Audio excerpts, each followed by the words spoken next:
All the disrespect before you play back, button check. Button check. What is up, everybody? Welcome back to yet again a beautiful morning. It is Saturday. The weekend is here. Once again, we done made it. And as always, we got the hot clips, we got the hot topics, links and chapters down below if you want to skip around to a certain subject. We also got a special announcement. We got some hot deals going on with some hot chairs. That's right, hot is hot. Anyway, it's hot. So let's get straight to it. Hope y'all enjoy. Thank you once again for tuning in. Ladies and gents, let's go. Oh, the recline. Hey, yo, this is it. What are you doing? Oh, me? Nothing. Just relaxing in my new Ewin gaming racing chair, which compared to most gaming chairs is actually super affordable. I get it. So Ewin gave you a brand new gaming chair, so you have to talk about it. Have to? Or want to? Well, I guess it's about that time again, so whatever, Daddy. Don't call me Daddy. Thank you, sir. Well, Ewin aims to make the best but affordable chairs for all. The metal frame, high-quality materials, and generously cushioned seat design make for an incredibly comfortable seat that will last far, far longer than a quick-fix $100 solution. Not to mention that Ewin's been receiving a large number of great feedback from customers and influencers or magazines like Bogus, Tech Deals, Games Radar, PC Gamer, IGN, etc. Check it. They also manufacture their own products instead of hiring a factory, which means they have lower manufacturing cost but higher production capability, which allows them to provide a higher quality product at a lower price than others. And it's even more affordable to get an additional 20% off after using the promo code BUTTON. You know what? You're right, man. I gotta give it up to Ewin, man. They're producing the dope products, dope discount for all the viewers, extra 20% off. That's what's up. You got it, Daddy. You know you're lucky that you're somehow already married, right? Yep.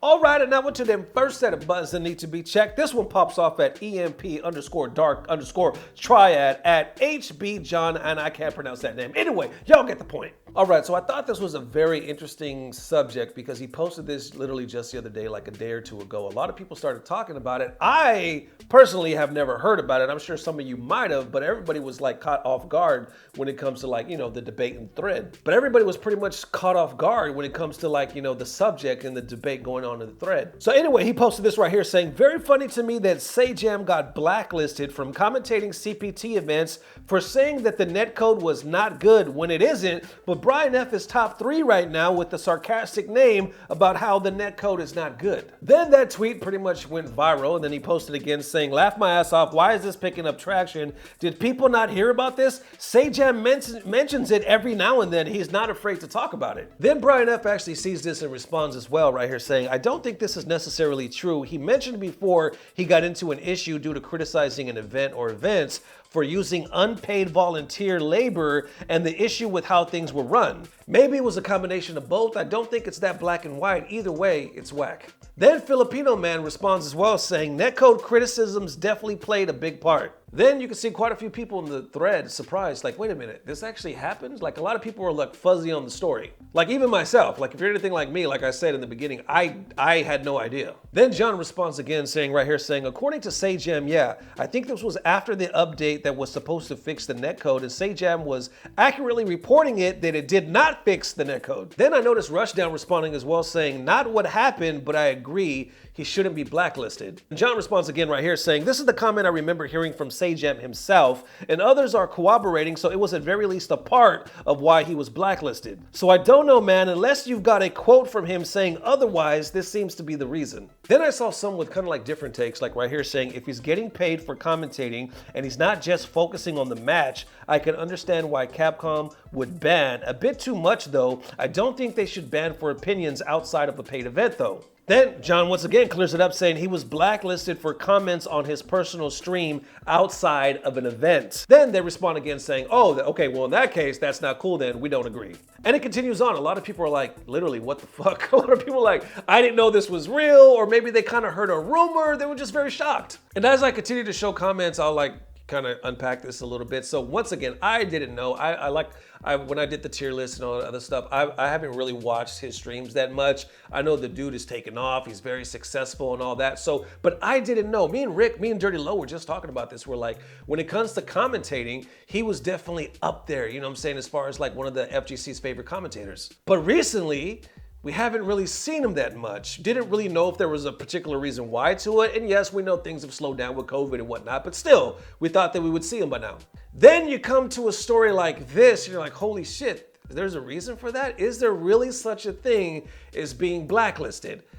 And the answer is yes. If you didn't think there was, hell yes. Of course there's such thing. You're dealing with people, you're dealing with emotions. How many times have you seen what Nintendo did to their community? You know what I'm saying? Like, they'll come after you, they will strike, they will ban, they will be like, no, you cannot do shit that we don't want you to do. There's a marketing team, HR, PR, all that shit. They are guarding their product with a knife, and they're like, we wish a motherfucker would. Now, in no way am I saying that Capcom is like that. I'm just simply trying to prove a point that there's people behind this. You know what I'm saying? I've seen, have we not seen? We've seen this in the past. I even talked to Gutex, FT Tom, right? Frame Trap Tom, we've talked to him about this as well. We have seen Capcom issue cease and desist, right? When they didn't like what you were talking about, or when you were like creating like hitboxes or whatever, when you were just simply trying to help the game, we've seen them issue cease and desist, whether you were doing it on it like the technical side or the entertainment side. We've seen that shit before, so you know damn well if they're willing to do some stuff like that to the community members, you know, whether they feel it was good or bad, of course they're gonna have their quote unquote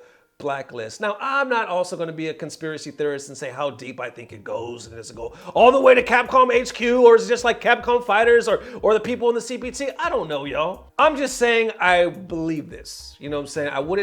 I wouldn't just be too quick to be like, oh no, they would never do that. No, I really think they would. And honestly, like real talk, I think this channel, sadly enough, would fall under the blacklist. Like real talk, I think because we tell the truth. Like if Sajam got blacklisted for simply telling the truth, imagine this channel, you know what I'm saying? How many times were we talking about the disappointments? How many times were we talking about the leaks? How many times were we talking about the truth? You know what I'm saying? So I could only imagine if there is a blacklist, I wouldn't be surprised if Button Check was on that bitch. You know what makes me think this too is there's a homie, right? His name's Michael. I'm not gonna say his last name, partly because I don't remember his last name. No, but real talk, homie Mike, right? He used to work for Capcom. I can't remember to what extent and whatnot. And wherever you're at, Mike, man, love you, man. Hope you're doing good and all that good stuff. But anyway, there was one time when I went to Evo. I think it was the first time I went to Evo, 2018, right? And he had always been cool to me and stuff, but he was working for the company. And I was doing the stories like I just mentioned previously, just basically telling you all the news. Anyway, one of the first things he said as I walked up to him was like, man, stop talking shit. And I busted out laughing because that showed me that, yo, you're actually watching my videos, you know what I'm saying? I don't know if his bosses were mad at him or if they even knew. I just thought, like I said, that it was funny that I was like, yo, you're actually watching my shit. And like I said, I'm not trying to say that he was involved in the decision or that it went deep into the game. I mean, not the game, but Capcom. You know what I'm trying to say. I'm just trying to tell you what I know and what I've experienced and all that good stuff. So anyway, bottom line is what I'm saying. I wouldn't be surprised if this actually turned out to be true. Some people are speculating that it's probably a little deeper than that, but remains to be seen. And for the next set of buttons that need to be checked, this one pops off in the world of Smash. Esam, y'all know Esam, right? Definitely a very popular player. You know, we've seen this man do things transcend outside of Smash as well. Anyway, somebody by the name of Super Striker posted this the other day saying, what the hell is Esam doing, bruh? And look at the screenshot of the title of Esam's video. It says, Steve win streak, then anal.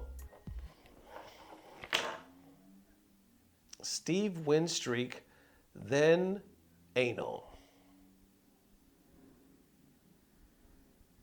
So obviously it cut off, you know, in the title. Esam saw this response as well, saying it cut off at the most imperfect spot. Others say, you mean the perfect spot. Then of course people respond saying he's just grinding, or when the local is sus. Like, of course you're gonna see some memes off of this. And then also, oddly enough, it happens a lot in the Smash community. No play on words there, or was there a play on words there? What the hell? You know what the hell I'm trying to say, even though I don't. Right here, other people say reminds me of the classic Zero image that I took, and then you click on it, and right here, new from Zero, better than people think, peach anal. Peach anal. Boy, I tell you, ain't nothing like a peach anal. Then another one, somebody says another case, it's massive, Mewtwo King anal. Damn title says it's massive, Mewtwo King. So what, obviously, are these analysis videos and they're just getting cut off at the anal? And there it is, ladies and gents. Definitely let me know how you're feeling. One more again, we have Sajam, the blacklist. Do you think it exists? Do you think Capcom actually watches the content creators like we've seen in the past? Do you think there is this so-called blacklist? And on that note, love y'all forever. If I don't post tomorrow, we'll definitely post the next day. See y'all soon. Love you forever. Peace. Blah, blah, blah. Subscribe. Huge ones in the peach. What do you think about the peach? What do y'all think about peach anal? I apologize. I apologize because I'm pretty sure I just gave thousands of people out there a visual. But of what though? That's the question. Of what? When I said peach anal, what did you envision? And how do you know? Because you're the pervert, not me. Button check is clean. Button check is clean.